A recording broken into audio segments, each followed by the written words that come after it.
Hello students, welcome to my channel Shivir commerce class. आज हम करेंगे हमारा क्लास 12th का अकाउंट टीएस ग्रेवल 25-26 के लिए। तो मैं आपको क्या करूंगी, चैप्टर 1 में काफी सारे टॉपिक्स हैं। अगर मैं आपको एक ही वीडियो में सारे कंसेप्ट को एक्सप्लेन कर दूंगी तो आपको सारे कंसेप्ट मैशअप हो जाएंगे और आप इंडिविजुअल उसको नहीं समझ पाएंगे। इसके लिए मैंने है ना हर वीडियो में कंसेप्ट और फिर उसके रिलेटेड सॉल्यूशंस को एक्सप्लेन किया हुआ है। ठीक है, तो आप सबसे पहले कंसेप्ट देखिए, उसके बाद ही आप सॉल्यूशंस करना स्टार्ट कीजिए। तो हम करेंगे हमारा चैप्टर नंबर 1, फंडामेंटल्स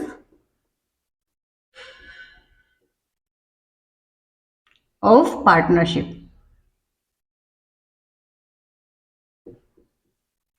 ठीक है, तो इस चैप्टर में हम क्या करेंगे, फंडामेंटल सीखेंगे कि पार्टनरशिप की फंडामेंटल्स क्या होती है। देखिए, तो जब आप क्लास 11th में थे तो आप क्या करते थे, सोल प्रोपराइटर के लिए आप क्या करते थे, बिजनेस करते थे या अकाउंटिंग करते थे, है ना। सोल के लिए करते थे। तब भी हमारा क्या होता था, बिजनेस। मान लो ये बिजनेस है, तो बिजनेस कैसे चलता था। मान लो फॉर एग्जाम्पल के लिए मिस्टर ए ने क्या किया है, बिजनेस किया है। मिस्टर ए ने किया है तो इन्होंने जो पैसा लगाया है, फॉर एग्जाम्पल के लिए इन्होंने लगाया है ₹5 लाख, है ना। तो मिस्टर ए ने कितना पैसा लगाया है, 5 लाख। और मिस्टर ए ने क्या किया है, बोरो किया है फॉर एग्जाम्पल 10 लाख। और किसको दिया पैसा, बिजनेस को दिया है। ठीक है, तो बिजनेस को दिया है तो बिजनेस के ऊपर टोटल लायबिलिटीज कितने की हो जाती थी, 15 लाख की। और ये बिजनेस क्या करता था, अपना जो एक्टिविटी करता था और उससे पैसे को अर्न करता था। तो अब क्या होता है कि मिस्टर ए जो हैं वो क्या कहलाएंगे, सोल प्रोपराइटर कहलाएंगे। अब हो सकता है कि मिस्टर ए, अब पूरी रिस्क किसकी है, मिस्टर ए की है। अगर लॉस होता है तो भी मिस्टर ए का है और प्रॉफिट होता है तब भी मिस्टर ए का है। अब हो सकता है कि मिस्टर ए तो बहुत अच्छा काम कर रहे हैं, लेकिन हो सकता है कि इनके पास कैपिटल की कमी हो। अच्छा बिजनेस चल रहा है लेकिन है ना, इनको पैसे कम पड़ते हैं, इनके पास इतना और अच्छा कर सकते हैं ये अगर इनके पास और पैसा होता तो।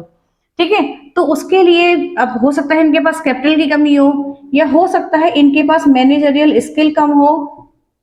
क्योंकि एक बंदा क्या क्या करेगा, एक बंदे में हर चीज तो नहीं पॉसिबल हो पाती है कि हर चीज उसमें सारी चीजें अच्छी हो, है ना। मिस्टर ए के पास हो सकता है कि टाइम की कमी है, या कैपिटल की कमी है, या मैनेजरियल स्किल नहीं है, वो मैनेजमेंट अच्छे से नहीं कर पाते हैं, या फिर हो सकता है कि सेल करने में उनको प्रॉब्लम होती है, कुछ भी उनमें कमी हो सकती है। ठीक है, तो फिर क्या करते हैं वो, मिस्टर ए क्या करते हैं, और पार्टनर लेकर आते हैं मिस्टर ए।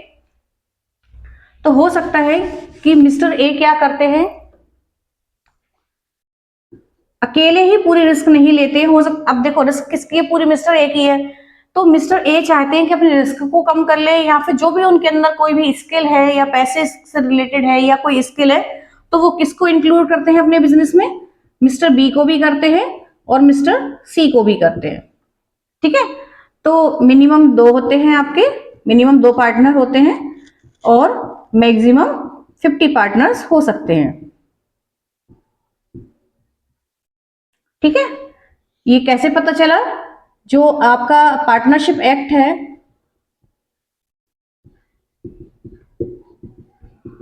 1932, इसके अकॉर्डिंग क्या होता है, कुछ रूल्स होते हैं पार्टनरशिप के। तो उसके रूल्स के अकॉर्डिंग मैं बोल रही हूँ कि मिनिमम 2 होते हैं और मैक्सिमम 50 पार्टनर्स हो सकते हैं। तो हमारे एग्जाम्पल में हम मान के चलते हैं कि हमारे पास 3 पार्टनर हैं। ठीक है, तो हो सकता है कि तीनों ही क्या करें, अमाउंट लगाएं, एक 5 लाख लगाए, एक 10 लाख लगाए, है ना। और हो सकता है कि एक के पास तो केवल 2 लाख रुपीज ही थे। तो ये क्या कहलाती है, इनकी कैपिटल, है ना, कि इन लोगों ने इतना इतना अमाउंट लगाया। तो देखिए, एक तो उसकी क्या, मिस्टर ए की प्रॉब्लम किस चीज से दूर हो गई, उसके पास कैपिटल ज्यादा हो गई। अब हो सकता है कि मिस्टर सी के पास बहुत अच्छी मैनेजरियल स्किल थी, तो देखो आपके बिजनेस में क्या आ गई, अब स्किल्स भी आ गई, है ना। और हो सकता है कि ये रेगुलर बहुत अच्छे से काम करता है, तो इसके अंदर रेगुलर सेल करने की जो है वो अच्छी है, तो ये क्या लेगा आपके लिए, कमीशन टाइप दे देंगे अपन इसको, ठीक है। तो हो सकता है कि देखिए अब आपका बिजनेस क्या करेगा, बहुत अच्छा स्मूथ वर्क करेगा, क्योंकि अब आपके पास किसी चीज की कमी नहीं है, कैपिटल भी पूरी हो गई, स्किल्स भी पूरी हो गई, और जो कुछ भी आपके लगता है कि बिजनेस में जिस चीज की आपको नीड थी वो आपकी फुलफिल हो गई। तो इसी टर्म को हम क्या बोलते हैं, पार्टनरशिप, है ना। इसी टर्म को हम क्या बोलेंगे, पार्टनरशिप। तो हम सबसे पहले पार्टनरशिप की डेफिनेशन पढ़ेंगे, थोड़ा सा हम पढ़ेंगे उसका थ्योरेटिकल पार्ट, और उसके बाद फिर हम थ्योरेटिकल पार्ट के बाद फिर हम कंसेप्ट सीखेंगे, फिर सॉल्यूशंस करेंगे इस वीडियो में, है ना। तो मैं पार्टनरशिप की डेफिनेशन लिख देती हूं।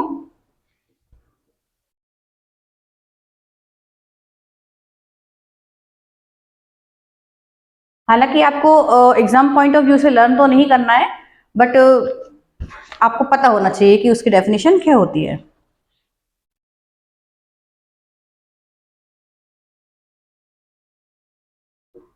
Partnership is the relation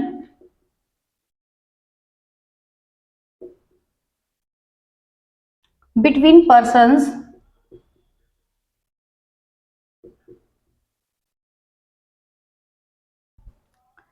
who have agreed to share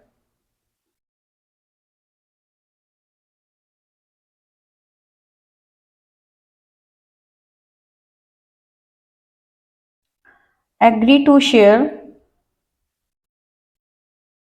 the profits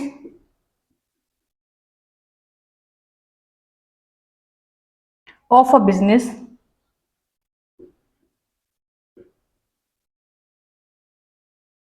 carried by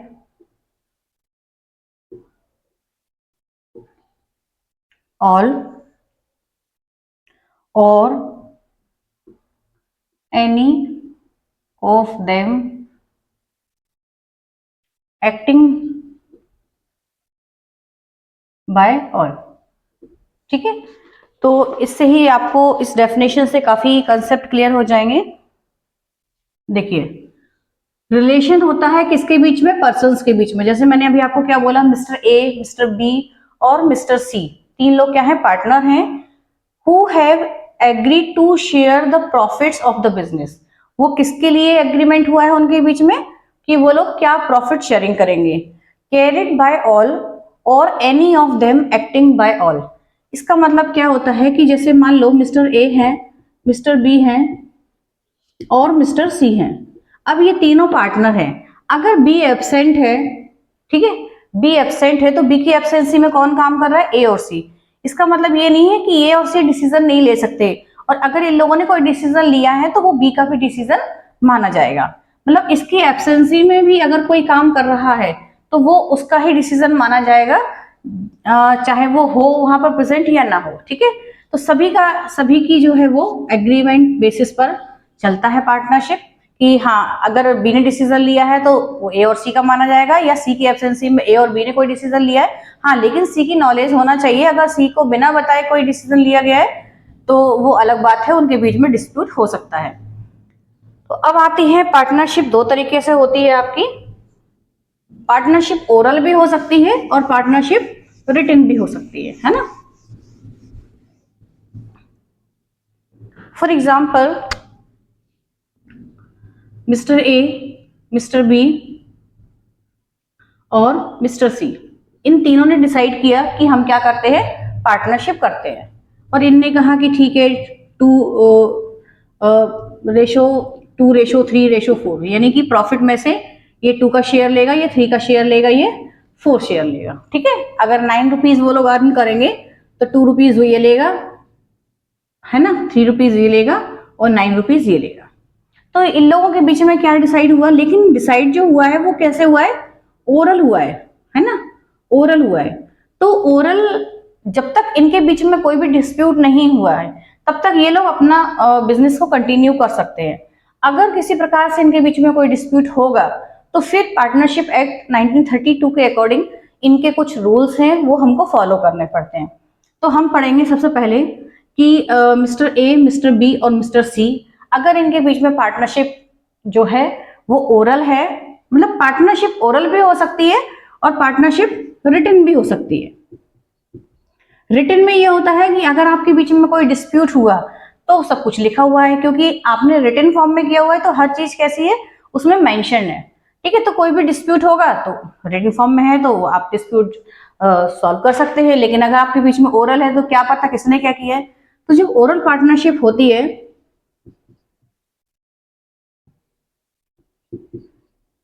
ठीक है, तो इन तीनों के लिए दो ही रूल हैं। सबसे पहला, profit sharing ratio will be equal. ठीक है, profit sharing ratio will be equal. इन लोगों ने क्या डिसाइड किया था, क्या नहीं किया था, अगर इनके बीच में कोई भी डिस्प्यूट होगा और अगर ये लीगली जो है वो अपनी प्रॉब्लम सॉल्व करवाएंगे तो लीगली क्या होगा कि इनका जो प्रॉफिट शेयरिंग होगा वो कैसा होगा, इक्वल होगा। यानी कि अगर ये लोग 3 रुपीज कमा रहे हैं, 3 रुपीज कर रहे हैं, तो तीनों को 1:1:1। किसने कितनी कैपिटल लगाई है, किसने क्या किया है, डजेंट मैटर, है ना। ये डिस्प्यूट कैसे सॉल्व होगा, इनका प्रॉफिट कैसा दिया जाएगा, इनको इक्वल दिया जाएगा। Second, interest on loan to partner will be allowed 6%। ठीक है, यानी कि पार्टनर ने अगर फर्म को लोन दिया हुआ है ना, ध्यान रखना, पार्टनर ने फर्म को लोन दिया है तो फर्म क्या करेगी, उसको 6% का इंटरेस्ट ऑन लोन देगी ही देगी, चाहे आपने एग्रीमेंट किया हो ना किया हो। लेकिन अगर आप लीगली अगर आप डिस्प्यूट को सॉल्व करवाएंगे तो आपको 6% इंटरेस्ट ऑन लोन फर्म को फर्म जो है वो पार्टनर को देगी। हाँ, अगर पार्टनर ने फर्म से लोन लिया हुआ है ना, दोनों में डिफरेंस है कि अगर फर्म ने पार्टनर से लोन लिया हुआ है तब तो आपका जो डिस्प्यूट है वो कैसे सॉल्व होगा, फर्म क्या करेगी, पार्टनर को इंटरेस्ट ऑन लोन देगी, कितना, 6%। लेकिन पार्टनर ने फर्म से लोन लिया हुआ है तो फर्म जो है वो इंटरेस्ट ऑन लोन लेगी नहीं ओरल पार्टनरशिप में। ठीक है, तो ओरल पार्टनरशिप में केवल दो ही रूल होते हैं, प्रॉफिट शेयरिंग रेशियो इक्वल होता है, इंटरेस्ट ऑन लोन पार्टनर को दिया जाता है, वो भी कितना, 6%। ठीक है, इसको हम बोलते हैं in the absence of partnership deed. क्या बोलते हैं, in the absence of partnership deed, यानी कि उनके बीच में क्या नहीं है, पार्टनरशिप डीड नहीं है, तब ये दो रूल चलते हैं। इसके अलावा कोई भी रूल आए, ठीक है, इसके अलावा बहुत सारे ऐसे रूल्स होते हैं जो पार्टनरशिप डीड जब होती है, जब दिए जाते हैं, तो हम केवल जो रूल हैं उनको फॉलो करेंगे, बाकी हम जितने भी रूल्स हैं उनको हम सिर्फ बोल देंगे कि नो। ठीक है, it will not be allowed, it will not be allowed, it will not be allowed. केवल दो ही चीजें होती हैं, प्रॉफिट शेयरिंग रेशियो इक्वल होता है उनके बीच में, interest on loan to partner 6%। ठीक है, बस आपको दो ही बातें याद रखनी है, और बाकी अगर कोई भी आता है तो आप उसमें नो लगा सकते हैं। ठीक है, फिर होता है पार्टनरशिप डीड। अगर इनके बीच में कैसा है, रिटन फॉर्म है ना, रिटन फॉर्म को हम क्या बोलते हैं, पार्टनरशिप डीड, जिसमें आप बुक से कर लीजिएगा, उसमें काफी सारे जो है वो टर्म्स होती हैं। पार्टनरशिप डीड में बहुत सारी टर्म्स जो है वो मेंशन होती हैं। तो पार्टनरशिप डीड है अगर इनके बीच में,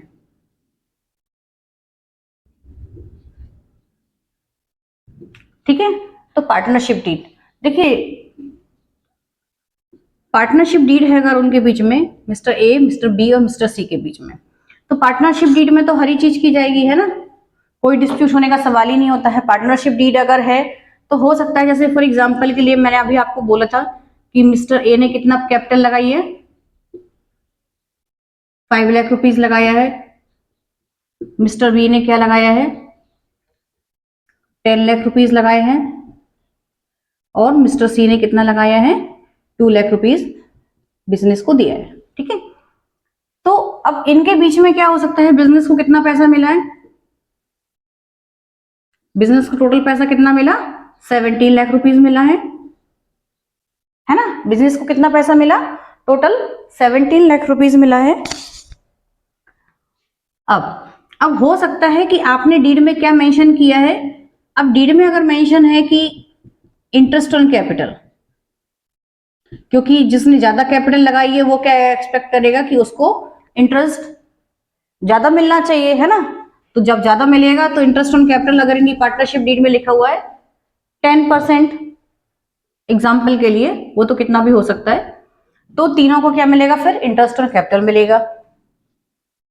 फिर सैलरी, अगर आपने पार्टनरशिप डीड में मेंशन किया हुआ है कि मान लो जैसे मिस्टर सी है, मिस्टर सी ने कितना अमाउंट लगाया हुआ है, केवल 2 लाख रुपीज लगाया हुआ है, लेकिन अगर उसके अंदर क्या है, सेल इंक्रीज करने का या रेगुलर किसी चीज को करने का, तो हो सकता है कि वो सैलरी बेसिस पर भी काम कर रहा हो, है ना। तो हो सकता है कि उसको सैलरी भी मिल रही हो, फॉर एग्जाम्पल के लिए मंथली सैलरी मिल रही है उसको 5,000 पर मंथ। ये सब एज्यूमिंग फिगर है, ऐसा कोई लीगल रूल नहीं है कि इतना ही मिलता है, ये तो मैं अपने मन से ही बता रही हूँ। हो सकता है कि सेल पर कमीशन, किसी की क्या है, सेल कोई बहुत अच्छा करता है तो कमीशन भी ले सकता है वो सेल पर। फिर हो सकता है कि वो सैलरी कमीशन, ठीक है, और ये सब चीजें हो सकती हैं, ठीक है, 3 चीजें। अच्छा, होता क्या है कि अगर पार्टनर ने फर्म को पैसा दिया है तो फर्म क्या दे रही है उसको, उसकी कैपिटल पर इंटरेस्ट दे रही है, ठीक है। जैसे मिस्टर ए ने कितना दिया हुआ है, 5 लाख रुपीज दिया हुआ है। मिस्टर बी ने कितना दिया हुआ है, 10 लाख रुपीज दिया हुआ है। और मिस्टर सी ने कितना दिया हुआ है, 2 लाख रुपीज दिया हुआ है ना। अब हो क्या रहा है कि सबकी अपनी अपनी कंडीशंस हैं, सबने अपनी अपनी कंडीशंस को रख दिया। ये इंटरेस्ट ऑन कैपिटल जो है वो ए बी सी तीनों को मिल रहा है, सैलरी केवल बी को मिल रही है, और कमीशन सी को मिल रहा है ना। ये इनकी अपनी अपनी पार्टनरशिप डीड में मेंशन था कि बी का लेगा सैलरी लेगा, सी का लेगा कमीशन लेगा, और इंटरेस्ट ऑन कैपिटल तीनों लेंगे। अब हो सकता है कि जैसे मिस्टर ए फर्म को पैसे दे रहे हैं, तो कभी मिस्टर ए को जरूरत भी हो सकती है पैसे की। तो जब मिस्टर ए फर्म को पैसे दे रहे हैं तो फर्म क्या दे रही है उनको, इंटरेस्ट ऑन कैपिटल दे रही है। तो इसी तरीके से अगर मिस्टर ए फर्म से पैसे निकालेंगे, कोई भी निकालने का तो कोई भी निकाल सकता है, सबको राइट्स होते हैं। जब मिस्टर ए फर्म से क्या निकालेंगे, पैसे निकालेंगे, मिस्टर ए ने कितने पैसे निकाले फर्म से, फॉर एग्जाम्पल के लिए 1 लाख रुपीज निकाला, है ना। तो मिस्टर ए ने अगर 1 लाख रुपीज निकाला तो उसको हम क्या बोलेंगे, ड्रॉइंग, कि मिस्टर ए ने कितने की ड्रॉइंग की है, 1 लाख रुपीज की ड्रॉइंग की है। तो जब मिस्टर ए ने फर्म से पैसा निकाला फर्म का, तो मिस्टर ए को फिर क्या देना पड़ेगा ड्रॉइंग पर, इंटरेस्ट ऑन ड्रॉइंग भी देना पड़ेगा। वो डिपेंड करता है आपके बिजनेस में कि आपने क्या डिसाइड किया हुआ है कि इंटरेस्ट ऑन ड्रॉइंग कितना चार्ज करना है ना, कितना लेना है। तो ये सब चीजें जो होती हैं वो पार्टनरशिप डीड के अंदर मेंशन होती हैं कि कौन कितनी सैलरी लेगा, कौन इंटरेस्ट ऑन कैपिटल कितना लेगा, इंटरेस्ट ऑन ड्रॉइंग कितना होगा, ये सब कुछ पार्टनरशिप डीड में मेंशन होता है। जब सब कुछ मेंशन ही है तो कोई भी डिस्प्यूट क्यों होगा, और अगर डिस्प्यूट होता है तो वो कैसे सॉल्व होगा, वो भी पार्टनरशिप डीड में मेंशन होता है, ठीक है। तो ये हो गई आपकी ओरल पार्टनरशिप और written partnership. Next topic, characteristics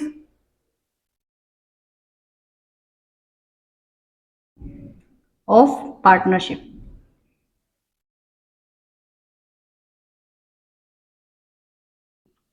ठीक है, ये थ्योरेटिकल पोर्शन है पर हमारी नॉलेज के लिए होना चाहिए, क्योंकि स्टार्टिंग में हम इसको लीव कर देते हैं तो फिर बाद में जो है जब एमसीक्यूज वगैरह आते हैं या असर्शन रीजनिंग आती है तो फिर हमें प्रॉब्लम आती है। ठीक है, सॉल्यूशंस में तो नहीं आएगी, बट जब हम एमसीक्यूज वगैरह लगाते हैं, असर्शन रीजनिंग लगाते हैं तो थोड़ी सी प्रॉब्लम आ सकती है।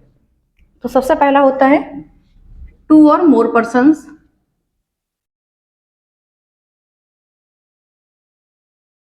ठीक है, तो 2 या 2 से ज्यादा लोग होते हैं पार्टनरशिप में। दूसरा होता है आपका, दूसरा है एग्रीमेंट।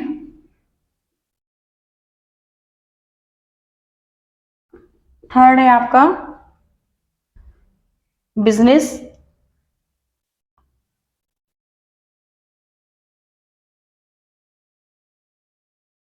फोर्थ है आपका, फोर्थ है प्रॉफिट शेयरिंग।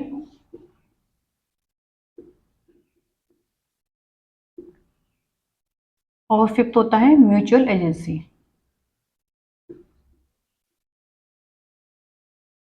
ठीक है, तो ये आपके कैरेक्टरिस्टिक्स है। थोड़ा मैं आपको एक्सप्लेन कर देती हूँ। टू और मोर पार्टनर्स, ये तो मैंने अभी आपको बता ही दिया है कि एक पार्टनरशिप में दो या दो से ज्यादा लोग होने चाहिए। तो मिनिमम टू और मैक्सिमम 50। एक तो ये, ठीक है। दूसरा है कि माइनर पार्टनर भी जो है वो बिफोर 14 ईयर्स क्या हो सकता है, पार्टनर हो सकता है।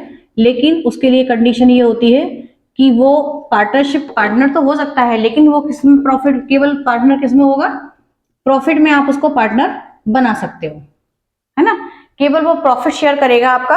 अगर आपके पास कोई लॉस हो जाता है तो वो उसको लॉस में इंक्लूड नहीं किया जाएगा। एग्रीमेंट, पार्टनरशिप डील होती है, इनके बीच में एग्रीमेंट होता है। बिजनेस, हम किसके पॉइंट ऑफ व्यू से अकाउंटिंग करते हैं, बिजनेस पॉइंट ऑफ व्यू से करते हैं। प्रॉफिट शेयरिंग, प्रॉफिट इनके बीच में क्या होता है, डिसाइडेड होता है कि कौन कितना प्रॉफिट लेगा। म्यूचुअल एजेंसी का मतलब होता है कि वही जो डेफिनेशन में था, एक्टिंग बाय ऑल। क्योंकि अगर ए और बी सी तीन पार्टनर हैं, तो अगर बी की एब्सेंसी में ए और सी ने कोई डिसीजन लिया है तो वो भी बी का डिसीजन माना जाएगा। ठीक है, इसको बोलते हैं हम म्यूचुअल एजेंसी। मतलब हम एक दूसरे के क्या है, एजेंट है, हम एक दूसरे के एब्सेंसी में कोई भी डिसीजन ले सकते हैं। तो ये इसके होते हैं कैरेक्टरिस्टिक्स।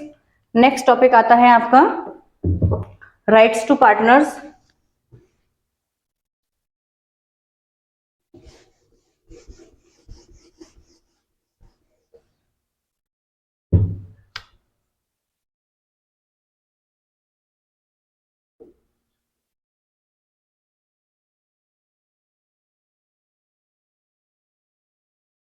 तो पहला राइट होता है राइट टू पार्टिसिपेट।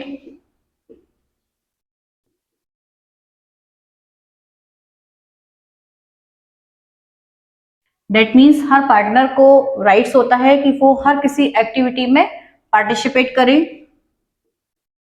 सेकंड होता है आपका right to be consulted.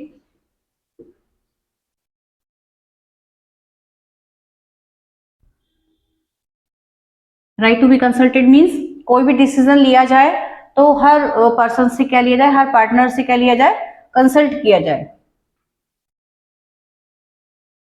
Third होता है आपका right to inspect the books.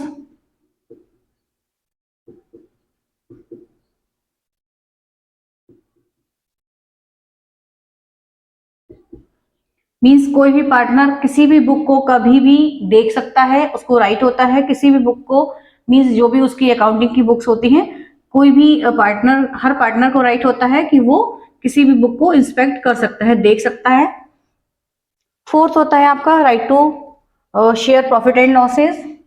भी तो अपन को पता ही है, राइट टू शेयर प्रॉफिट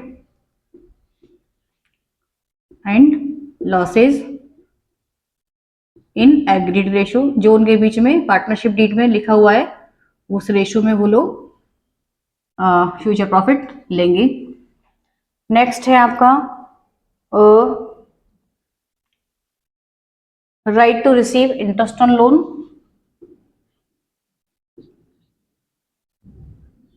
जैसा कि मैंने आपको बताया था कि इंटरेस्ट ऑन लोन चार जगह अभी बताऊंगी। और इंटरेस्ट ऑन लोन, अगर किसी पार्टनर ने फर्म को लोन दिया हुआ है तो वो 6% का इंटरेस्ट ऑन लोन उसको इंटरेस्ट ऑन लोन मिलता है। फिर है next right to take decisions.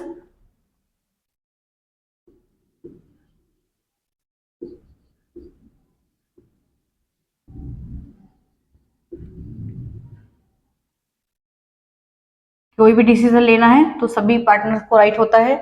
Next है right not to allow the admission. ये अभी आपको आगे भी मिलेगा, ये वाला right to right to not allow.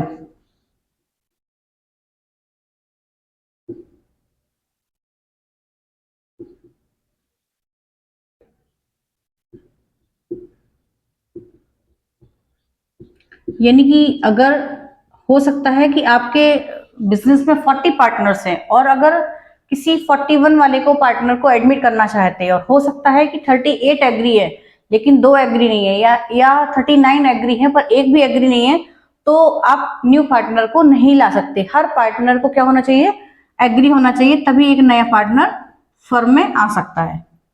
Next है आपका राइट टू रिटायर।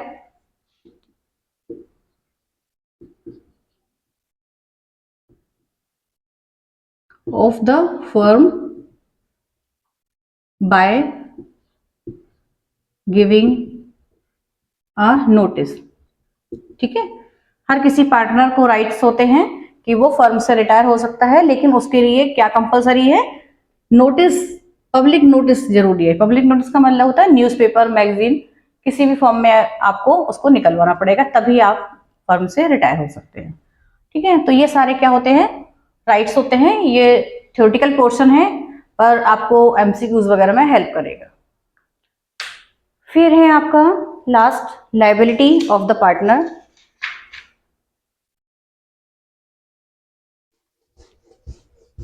तो आपने क्या पढ़े, पहले कैरेक्टरिस्टिक्स पढ़े, फिर राइट्स पढ़े और अब हम पढ़ेंगे लायबिलिटी।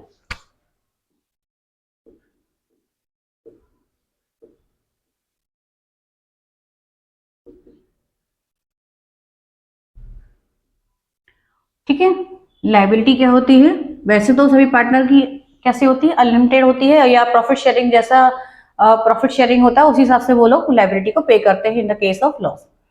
अब होता है लायबिलिटी, इससे रिलेटेड क्वेश्चन से भी करेंगे। तो मैं इस टॉपिक में आपको जितने भी कंसेप्ट बता रही हूँ उसी कंसेप्ट से रिलेटेड हम क्या करेंगे, टीएस ग्रेवल सॉल्यूशन से उसके सॉल्यूशंस करेंगे। ठीक है, तो मैं कंसेप्ट प्लस सॉल्यूशन, ठीक है, एक वीडियो में आपको या एक पार्ट 1 पार्ट 2 करके बता दूंगी। कंसेप्ट फिर उसके सॉल्यूशंस, फिर नेक्स्ट कंसेप्ट फिर उसके सॉल्यूशंस, है ना। तो लायबिलिटी ऑफ द पार्टनर, तो देखिए सबसे पहला, जैसे फॉर एग्जाम्पल किसी मिस्टर ए हैं, ठीक है, मिस्टर ए ने क्या किया, फर्म का पैसा यूज किया, फर्म का पैसा लिया उन्होंने 1,00,000 रुपीज। ठीक है, मिस्टर ए ने फर्म से पैसा लिया 1,00,000 रुपीज और किसी अदर एक्टिविटी में लगा दिया। उनको, मिस्टर ए को लग रहा था कि मैं ये काम करूंगा तो मुझे क्या होगा, प्रॉफिट होगा, है ना। मिस्टर ए ने गारंटी ली कि मैं फर्म का 1,00,000 रुपीज मुझे दे दो और मैं क्या करूंगा, कोई और काम करूंगा उससे तो मुझे प्रॉफिट होगा। अब इन केस मिस्टर ए को क्या हो जाता है, लॉस हो जाता है 20,000 का। ठीक है, तो देखिए मिस्टर ए क्या करेंगे, फर्म को कितना पैसा रिटर्न करिए, देखिए फर्म से कितना पैसा लिया था उन्होंने 1,00,000, लेकिन उस 1,00,000 का यूज करके उनको क्या हो गया, 20,000 का लॉस हो गया। लेकिन मिस्टर ए को फर्म को कितने रुपए देने पड़ेंगे, टोटल 1,00,000, क्योंकि ये मिस्टर ए ने अपने ऊपर बात ली थी कि मैं इस काम को पूरा करूंगा और मुझे इससे प्रॉफिट होगा। ठीक है, अब दूसरा एग्जांपल लेते हैं। फर्म ने मिस्टर ए को क्या दिया, 1,00,000 रुपीज दिए। मिस्टर ए ने फर्म से कितने लिए, रुपीज 1,00,000 लिए और किसी अदर एक्टिविटी में लगाया और फॉर एग्जाम्पल उनको कितने का प्रॉफिट हुआ है, 50,000 का। ठीक है, तो ये अब मिस्टर ए भी कह सकते हैं कि मैं जो है मुझे तो 50,000 का प्रॉफिट हुआ, ये तो मेरा प्रॉफिट है क्योंकि तो मैंने काम किया है, पर ऐसा नहीं होता है। रूल ये होता है कि इनको फर्म को कितने रुपए लौटाने पड़ेंगे, टोटल 1,50,000, क्योंकि आपने बिजनेस का पैसा यूज किया था, है ना। तो ये रूल होते हैं, दोनों ही केस देख लीजिए। लॉस के केस में फर्म लाइबल नहीं होगी, ठीक है, जबकि प्रॉफिट के केस में फर्म लाइबल होगी, आपको फर्म को पूरा पैसा रिटर्न करना पड़ेगा। ठीक है, तो ये हो गया हमारा एक टॉपिक के कंसेप्ट जो है क्लियर हो चुके हैं। इसके बाद हम क्या करेंगे, इससे रिलेटेड हम क्या करेंगे, सॉल्यूशंस करेंगे। ठीक है, क्योंकि चैप्टर 1 काफी वास्ट है, तो मैं चाहूंगी कि आप सारे कंसेप्ट कर लें, उसके बाद उसके सॉल्यूशंस करें, फिर नेक्स्ट कंसेप्ट, फिर नेक्स्ट सॉल्यूशंस। ठीक है, चलिए तो फिर नेक्स्ट वीडियो में मिलते हैं, हम इस कंसेप्ट के सारे सॉल्यूशंस करेंगे। Thank you.